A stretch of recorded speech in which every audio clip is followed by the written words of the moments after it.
بسم اللہ الرحمن الرحیم۔ السلام علیکم۔ آج 17 فروری بروز ہفتہ ہم بات کریں گے سپریم کورٹ آف پاکستان سے تفصیلات سامنے آ گئی ہیں۔ آج خود نوٹس نہیں لیا گیا بلکہ جو ایک آئینی پٹیشن ہے اس کے حوالے سے اور اس کے بنیاد پر دھاندلی کا معاملہ سپریم کورٹ آف پاکستان نے ٹیک اپ کر لیا ہے اور باقاعدہ طور پر اب تفصیلات بھی سامنے آ گئی ہیں، چونکہ آج شام اجلاس تھا اور اس اجلاس میں جو فیصلے کیے گئے ہیں، ساتھ ہی سپریم کورٹ بار ایسوسی ایشن کی جانب سے اور پھر پاکستان بار کونسل کی جانب سے پاکستان بار کونسل نے باقاعدہ طور پر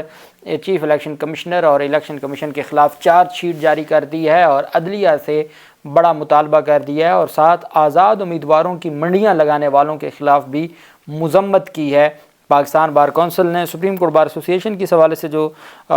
تفصیل سامنے آئی ہے وہ بھی میں آپ کے ساتھ شیئر کروں گا۔ سب سے پہلے میں آپ کو بتاتا چلوں کہ راولپنڈی کی جن ڈویژن کی 13 نشستوں کی بات کی جا رہی ہے، میں آپ کے سامنے اس کی تفصیل رکھنے جا رہا ہوں کہ ان 13 نشستوں میں سے 11 مسلم لیگ نون جیتی ہے، ایک پاکستان پیپلز پارٹی جیتی ہے اور ایک آزاد جیتا ہے۔ پی ٹی آئی سے ملحقہ نہیں، آزاد جیتا ہے جس نے بعد میں نون لیگ جوائن کر لی ہے۔ تو آپ کہہ سکتے ہیں کہ ان 13 سیٹوں پر 12 نون لیگ کی اور ایک پیپلز پارٹی کی ہے، جس کا آج تذکرہ کیا گیا ہے اور جس کے بارے میں یہ کہا گیا ہے کہ آئین اور قانون کے مطابق جو چیزیں تھیں جس طریقے سے دیکھا جانا چاہیے تھا وہ نہ ہوا۔ پاکستان تحریک انصاف کے جو امیدواران ہیں ان کی جو انتخابات جن کو ہرایا گیا اور جن کی دھاندلی سے متعلق تفصیلات آج دی جا رہی تھیں، تو بات بڑی واضح ہو گئی ہے کہ پاکستان تحریک انصاف کے ایاز میر ہوں، سیمابی یا طاہر ہوں یا ایمان طاہر یا طاہر صادق کی جو فیملی ہے، انہوں نے باقاعدہ طور پر پریس کانفرنس بھی کی ہے۔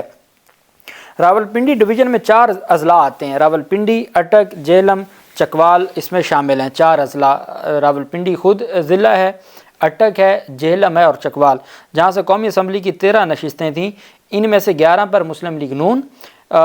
ایک پر پاکستان پیپلز پارٹی اور ایک پر آزاد کو کامیابی ملی۔ لیاقت علی چٹھا نے عام انتخابات میں دھاندلی کروانے پر آج اپنے عہدے سے استعفیٰ دیتے ہوئے کہا کہ قومی اسمبلی کے 13 حلقوں کو نتائج کو تبدیل کیا گیا اور جو امیدوار 70 ہزار کی لیڈ سے جیت رہے تھے، 70 ہزار کی، ان کو ہرایا گیا۔ اب اس پر ایک نظر ڈالتے ہیں۔ راولپنڈی ڈویژن کے ڈسٹرکٹ اٹک کے حلقے NA 49 سے مسلم لیگ نون کے شیخ آفتاب احمد 1,19,727 ووٹ لے کر کامیاب ہوئے، جبکہ آزاد امیدوار طاہر صادق جو پاکستان تحریک انصاف کے ہیں وہ 1,10,230 ووٹ لے کر دوسرے نمبر پہ رہے۔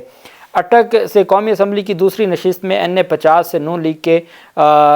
ملک سہیل خان 1,19,075 ووٹ لے کر کامیاب قرار پائے، جبکہ آزاد امیدوار ایمان وسیم 1,09,199 ووٹ لے کر کامیاب قرار پائیں۔ NA 51 مری سے 51 مری راولپنڈی سے مسلم لیگ نون کے امیدوار راجہ اسامہ سرور 1,49,000 ووٹ لے کے، جبکہ دوسرے نمبر پر میجر ریٹائرڈ محمد لطاسب ستی جو PTI کے امیدوار تھے وہ 1,13,000 ووٹ حاصل کر پائے۔ اسی طریقے سے NA 52 راولپنڈی میں پاکستان پیپلز پارٹی کے راجہ پرویز اشرف 1,12,265 ووٹ لے کر پہلے نمبر پر، جبکہ آزاد PTI امیدوار طارق عزیز بھٹی 91,547 ووٹ لے کے اور نون لیگ کے راجہ محمد جاوید اخلاص 72,062 ووٹ لے کر تیسرے نمبر پہ۔ NA 53 راولپنڈی 2 سے مسلم لیگ نون کے راجہ قمر الاسلام 72,000 ووٹ لے کر کامیاب ہوئے، جبکہ آزاد امیدوار اجمر صابر راجہ وہ 58,000 اور چودھری نثار علی خان 44,000 ووٹ لیے۔ NA 54 راولپنڈی 3 سے آزاد امیدوار عقیل ملک 99,912 ووٹ قومی اسمبلی منتخب ہوئے، جبکہ عذرا مسعود جو PTI کی تھیں وہ 73,000 ووٹ لے کر ناکام رہیں۔ NA 55 راولپنڈی میں مسلم لیگ نون کے ابرار احمد اولک 1,12,343 ووٹ لے کے کامیاب اور آزاد امیدوار راجہ بشارت 96,787 ووٹ۔ NA 56 راولپنڈی 5 سے مسلم لیگ نون کے محمد حنیف عباسی 96,000 ووٹ لے کر اور آزاد امیدوار شہریار ریاض 82,000 ووٹ لے کر دوسرے نمبر پہ۔ NA 57 راولپنڈی 6 سے مسلم لیگ نون کے دانیال چودھری 83,000 لے کر رکن قومی اسمبلی، جبکہ آزاد امیدوار سیمابیہ طاہر 56,000۔ اب دانیال عزیز کا نارووال کا حلقہ اس کا کوئی لینا دینا بھی نہیں ہے اور وہ سیمابیہ طاہر ان سے ہار گئیں۔ NA 58 چکوال 1 سے مسلم لیگ نون کے طاہر اقبال 1,15,000، جبکہ آزاد امیدوار ایاز میر 1,02,000 ووٹ سے دوسرے نمبر پر۔ اسی طریقے سے پوری تفصیل ہے جو سامنے آئی ہے۔ بات یہ ہے کہنے کی کہ جس طریقے سے یہ دھاندلی ہوئی ہے، اور 39 حلقے ہیں پروونشل جو صوبائی ہیں، اور 13 ہیں جو قومی اسمبلی کے ہیں۔ اب اگر ان 39 میں سے پاکستان تحریک انصاف سے جو اکثریتی حلقے ہیں وہ لے لیے گئے ہیں، اور کمشنر راولپنڈی کہتا ہے کہ دھاندلی ہوئی ہے، تو کیا ان حلقوں پر جو مریم نواز 157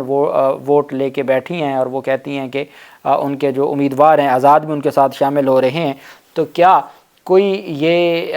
اخلاقی طور پر یا قانونی یا آئینی طور پر یہ جیت نہیں بنتی، چونکہ یہ معاملہ ریورس ہو جائے گا اور پاکستان تحریک انصاف کے پاس فارم 45 ہے۔ یہی تو اب چیخو پکار ہے۔ یہ وہ ریٹرننگ افسران تھے جو لاہور ہائی کورٹ نے جن کو سٹے آرڈر جاری کیا تھا، سپریم کورٹ آف پاکستان نے ان ریٹرننگ افسران پر اعتماد کا اظہار کیا اور ان کو بحال کیا۔ پریزائڈنگ افسران ایاز میر کہتے ہیں کہ جو پریزائڈنگ افسران تھے مختلف پولنگ سٹیشنز کے، وہ اپنے فارم 45 جو ان کے پاس پولنگ جو فارمز تھے اور جو بیلٹ پیپرز تھے،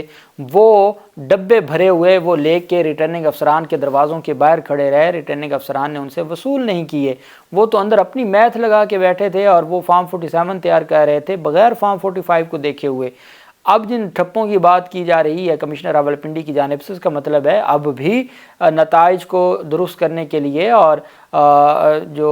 چیزوں کو بہتر کرنے کے لیے ابھی تک کام ہو رہا تھا۔ اب فارم 45 صرف پی ٹی آئی کے پاس تو نہیں ہے نا، فارم 45 تو تمام کے پاس ہے۔ جو باقی سیاسی جماعتیں جب وہ فارم 45 لے کے آ رہی ہیں تو جن ریٹرننگ افسران پر اعتراضات اٹھ چکا ہے ان کی بات مانی جائے گی، یا سیاسی جماعتوں کی اور ان کے پولنگ ایجنٹس کی جو سائن انگوٹھا لگا ہے اور اس کے ساتھ وہ فارم 45 جاری ہوئے ہیں۔ پہلی دفعہ ایسا ہوا ہے کہ فارم 45 کی بنیاد پر پاکستان تحریک انصاف اور دنیا کا ہر اخبار یہ لکھ رہا ہے کہ فارم 45 کے مطابق سرور باری جیسے لوگ وہ کہہ رہے ہیں کہ کوئی سائنس نہیں ہے کہ آپ کو کوئی اگر سپریم کورٹ آف پاکستان اس معاملے کو لیتی ہے تو کوئی مہینوں لگ جائیں گے۔ انہوں نے کہا بڑی سادہ سی بات ہے کہ فارم 45 کے مطابق فارم 47 تیار ہوا ہے یا نہیں ہوا۔ فارم 47 آپ تمام امیدواروں کو بلائیں، ان کو جو فارم 47 دیے گئے اس کو آپ آپس میں میچ کر لیں، آپ کو پتہ چل جائے گا۔ تو نئے انتخابات کی ضرورت نہیں ہے، بلکہ آپ کو فارم 47 کے مطابق چیزوں کو دیکھنے کی ضرورت ہے۔ دوسری جانب جو کمشنر راولپنڈی کے الزامات پر پاکستان بار کونسل کی جانب سے سپریم کورٹ بار ایسوسی ایشن نے جو جاری کیا ہے اعلامیہ، انہوں نے تو چیف جسٹس قاضی فیصل صاحب پر جو الزامات لگائے گئے ہیں ان کو